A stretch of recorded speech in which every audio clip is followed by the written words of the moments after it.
Here we are, driving to Medgar Evers' house, where he lived with his family.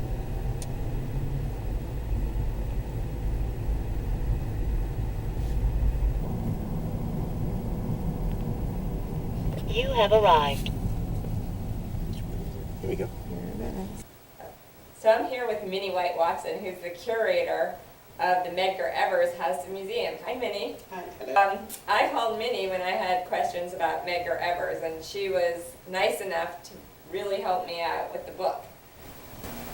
Try to make a difference to bring about equality, quality in education. Simply, you had a right to go sit down and eat wherever you wanted to eat. Those kinds of things. Because Medgar said that you were entitled to, this is what he would say to the young people when I was in school, you're entitled to whatever this country has to offer, simply because you were born here. And Medgar moved here for two reasons. He thought it would be a nice, safe place to raise his family.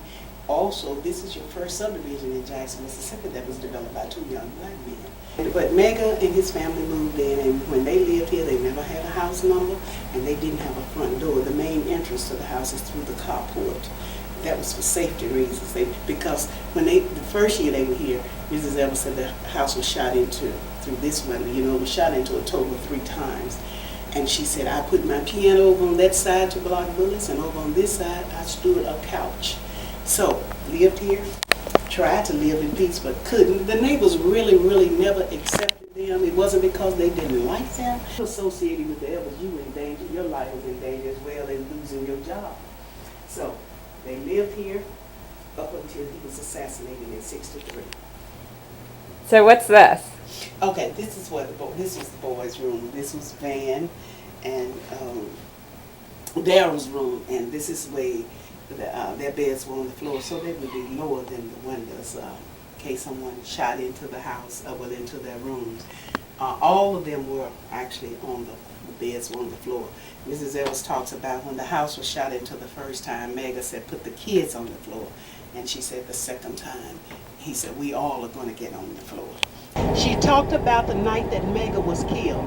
She said, my kids and I were in the back of the house watching John Kennedy deliver his civil rights speech. She really was watching a rerun. And she said, we heard Medgar drive up into the driveway. He drove up, he got out of his car, not on the passenger side that they had practiced doing, but he got out on the driver's side and went to his trunk getting out t-shirts for a march downtown the next day. On the front of those t-shirts it said, Jim Crow must go. She said, then we heard a shot. We did what Medgar had taught us to do. She said, I snatched the baby off the bed and put him on the floor with the rest of us. She said, and we just stayed there until I heard footsteps and like people making noises. She said, and then we jumped up and ran to the door. And when I saw Medgar had made it to the steps, he was lying face down with his keys in his right hand. She said, when I saw the blood, I began screaming because I knew I had lost him.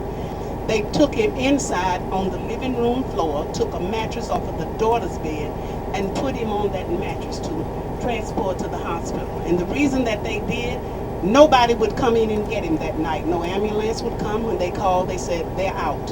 When they called for policemen, they're out. So they were going to take him in Mr. Wells' station wagon, and that's what they did. They took him to the old Miss Hospital that's now the University Hospital. And when they made it there, Mr. Wells them talk about 2 people coming out of the hospital and apologizing for what had happened to Medgar. But they really were apologizing because they knew they weren't supposed to treat him. This is not a colored facility. We don't have any coloreds on staff. There's a law that says if we treat him, we can lose our license. Also, we don't have any blood for transfusion because in those days, blood was labeled colored and white. But he said a man came from around the facility and said, if they allow you to bring him in, I'll work on it. And they did allow them to take him in. And this man really did try to save Medgar's life. But we know he was not able to. When I come into this house and I walk over this man's blood, and then I walk into this house where he and his family actually lived as prisoners, so to speak, in their own home. And I think, what a man to give his life that I could have a better opportunity, that others could have an opportunity. And I don't want that to be forgotten. Megan should not be